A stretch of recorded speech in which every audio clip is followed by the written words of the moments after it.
I just wanted to step up on here and talk about learning to love yourself again, especially learning to love yourself after heartbreak, after pain, after ache, after so much shame. I think it's very important to talk about that. Society doesn't talk about these things, and the world is becoming a bit more sensitive. If we're honest with ourselves, we're becoming very sensitive emotionally, and we are very judgmental emotionally, physically, financially, and there's so much going on in this world that I don't really want to talk about that. But on this channel, if you're new, my name is Bianca. I go by the name of Honeybee, and I love to talk about the shifts, the shifts of mindsets, the shifts that we can experience, the shifts of change, shifting from competition to collaboration, shifting from jealousy to empathy, shifting from consuming to creating. And all of these shifts that I speak about are particularly learning to live a different lifestyle. That is the reason for the shift, is learning to come out of this world of consumption and being told that you're not good enough, whether it's physically, whether it's sexually, whether it's emotionally, you need to buy this, to eat this, to be this, or you need to get this to get this and to look this, and coming out of this consumption of state and coming into a co-creation of life, and co-creating a life that you really want to feel, co-creating a life that you really want to enjoy and embark in. And I want to talk about my personal journey for a second about self-love. It came in a very, very difficult time in my life where I was seeking love from everybody around me, and I didn't get that love. I was seeking the type of love that just was so healing. I was seeking love that was so warm and supportive. And I was seeking love from wrong places and spaces. I was seeking love from the devil. I would cuddle up with the devil in the middle of the night and expect that to fulfill my soul and to make me happy. Over time, I realized that no person can really love me the way I want to be loved except myself. And that was a really hard pill to swallow, because my whole world, I used to be taught how to look outside, seek outside, reach outside. And I was never, like everybody else, taught to go within. And for a moment or two, my spirituality or my spiritual journey began when I started to break down and ache. And I think there's a really great lesson around breaking down, because false foundations crumble and something new emerges, like an earthquake. It shakes the vibration of something that's no longer good or no longer beneficial for the earth. But what comes out of it comes a form of unity and humanity, and people coming together to help one another. And yes, there's cries, yes, there's death, yes, there's all of that ache and pain, but there's also birthing of, do you need help? We need help, let's get together, let's sponsor, let's work together. And it's so amazing how these two dualities are part of a world of, a world of transformation or shift, a world of shifting a new lifestyle or new paradigm of living, and realizing that life can go one day like this and it changes like that. And this is also how I feel about love.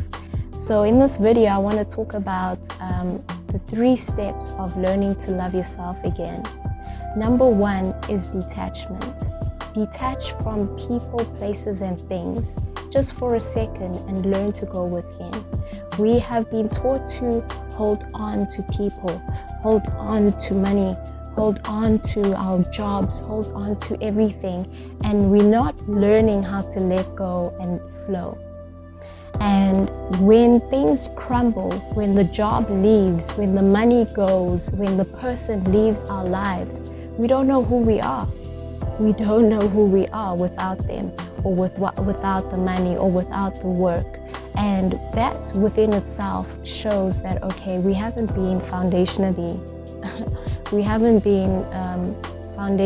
grounded in going with the ebb and flow of going within, and knowing that every change is constant.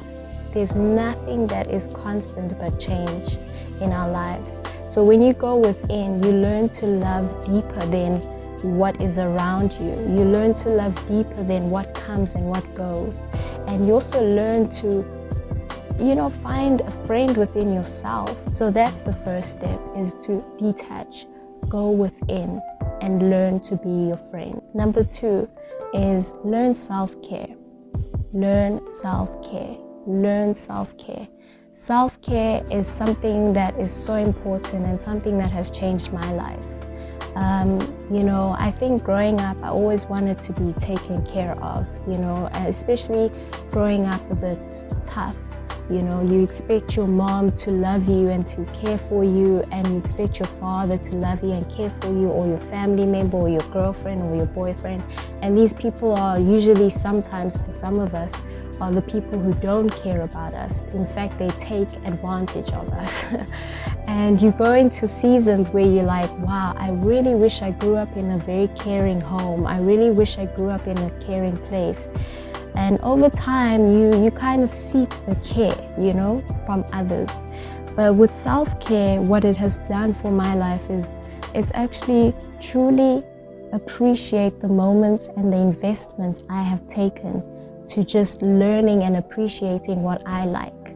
And by what I mean by that is, taking care of myself, getting myself a nice warm tea, or, cuddling in bed, or cleaning my home, cleaning my space, clearing out toxicity.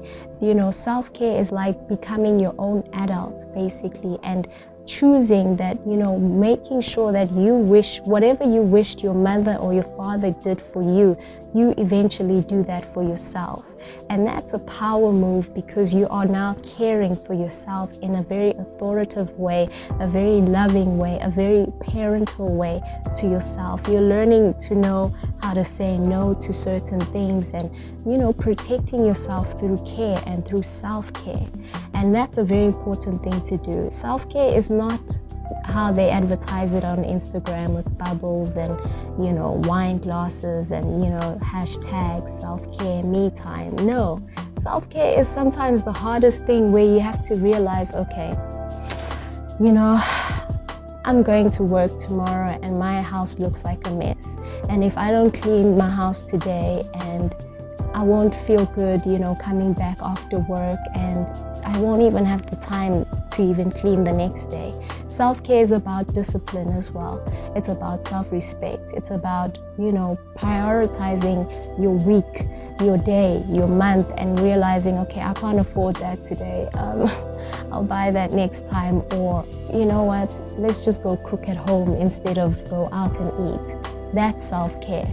And with self-care, there's a very important, specific feeling of, thanks within yourself. I don't know how to explain it, but practice self-care, and you'll let me know in the comments how that feels for you. Okay, and the third one, get to know yourself again.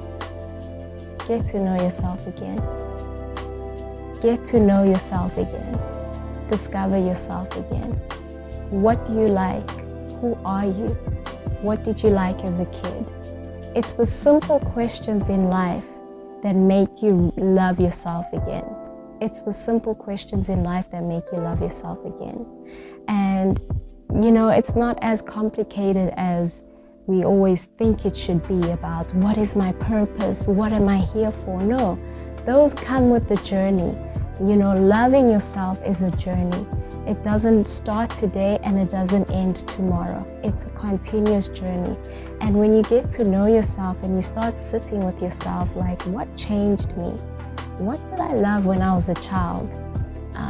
What did I used to do again? Why did I used to dance like that? Or why did I used to watch that? Then you start learning the joy of who you are, and you get smiles, you get giggles. Like, I get giggles all the time whenever I self-reflect on who I used to be as a child versus what society and parents and aunties try to tell me I need to be now. And I used to love the freedom that I used to have as a child. I used to dance for people. I didn't care who it was. I would like play music right now. These are my confessions. Just when I'd start like singing. I knew every song of Usher, I knew every what's Spice Girls, if you want to be my lover. I used to do all of that. I was such a performer, and I loved being a transformer. And that's just part of what I used to do as a child. I used to tell a story, and I used to rap there, and have you ever been hated or discriminated? I used to think I was Eminem sometimes, and I used to play Barbie dolls with rap music. I was so gangster, as a Barbie girl. I'd have Barbie and Ken, and it would be like, I don't know, there was like a song I used to sing. Anyway, that's the point, it's the joy that comes out of getting to know yourself and getting to remember what you used to do as a kid and what you used to love doing. And from there, you discover that about yourself. You reintroduce that back into your life, and you start saying, you know what, I think I'm going to dance again. You know what, I think I'm going to paint again. You know what, I think I'm going to do that again. It's very important to go back into your childhood, because there's some hidden gems. And when you're a child, this is the thing about children, very innocent. There's no time for comparison, for being insecure, for being jealous. Oh, she looks like this. Oh, she thinks she knows herself. Oh, she knows better than her. There's no thinking like that. That's adult, teenage types of thinking. When you're a child, you just say, oh, I want that. Oh, can I have that? It's very simple. It's very straight to the point. There's honesty for some children, though. Some children are just the devil. But most times it's just really just introducing who you were. And even if you were shy as a child, you got to ask yourself, why were you shy? You got to ask yourself, what made me shy? Saying you need to really go in. Sometimes it's good vibes, sometimes it's bad vibes. And on the contrary, like I said, when you learn about your love again for yourself, you see the good and the bad. You see the pain and the sadness. You see the heartache and you see the breakthrough. It's literally an earthquake of emotion. You see the crumbling of, oh my God, I don't even know how to take care of myself. And then you see the way of, okay, I'm gonna learn how to take care of myself. It is such a combustion of all these energies. And I wanted to share this on YouTube because we are in a transition right now where a lot of us are feeling sensitive, a lot of us are seeking love, and some of us cannot get the love that we want right now through friends, through family, through members, through society, through boyfriends, through anything. And we, instead of just losing ourselves sexually or emotionally or mentally for people, I think it's time we come back within and start pouring love within ourselves, learning to love ourselves again so that we can feel whole, be whole, and fulfill our soul. So that's my video for today. I'll see you in the next video. Don't forget to like, share, and subscribe, and I'll see you in the next video. Ciao.